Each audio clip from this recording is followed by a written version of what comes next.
Top 10 Horrifying Facts About the Topeka Insane Asylum. The Topeka State Hospital, often referred to as the Topeka Insane Asylum, opened its doors in 1872 to the medically and criminally insane.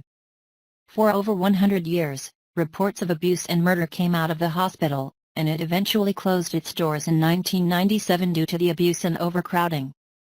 10 Topeka State Hospital Room 18. Newspapers from the late 1800s were filled with reports on the abuses happening inside the insane asylum at Topeka State Hospital.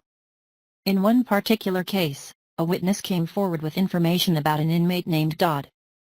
9 Killing off old soldiers. In 1896, reports came out that old soldiers were being killed off in Kansas state asylums. It should have been a scandal, but instead of being investigated, the whole thing was covered up. 8 Starved to death. In the spring of 1911, charges were filed against the Topeka State Hospital that were supposed to lead to an investigation. The charges were made by former and current employees about the condition and treatment of the patients trapped inside the hospital. 7 Treated like a dog. One witness to the abuse happening at the state hospital wrote about a patient named Mr. Smith, a former banker. While the statement didn't give the reason why Smith was placed in the hospital, his treatment was completely uncalled for. 6 Restricted visitations.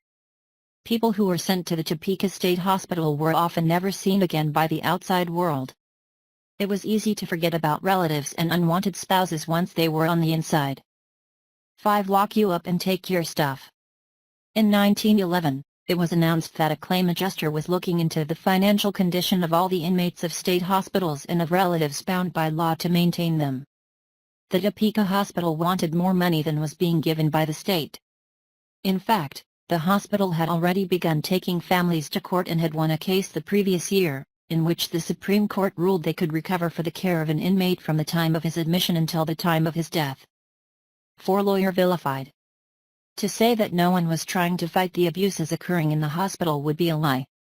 Many lawyers attempted to take on cases or initiate investigations into the claims of abuse, but they were always stonewalled.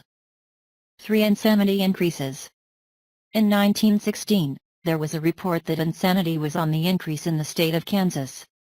The state totaled 4,311 cases of insanity, with 1,565 of the afflicted being stored in the Topeka State Hospital. 2 Back from incurable. Fast forward a few decades, and we find that there were still many problems at the hospital. A 55-year-old woman was placed in the Topeka State Hospital in 1932. It was claimed that she suffered from delusions and believed that her husband was trying to kill her. In turn, she made an attempt on his life. 1 Confined by mistake. John Crabb was a Danish immigrant to the United States and barely spoke any English. He worked as a dishwasher in Topeka and was known to have a bit of a hot temper. One night in 1931, a coworker began hitting on one of the waitresses, who just so happened to be Mr. Crabb's girlfriend. Crabb made verbal threats and was taken to jail for his behavior. Thank you for watching. Please subscribe, share and like.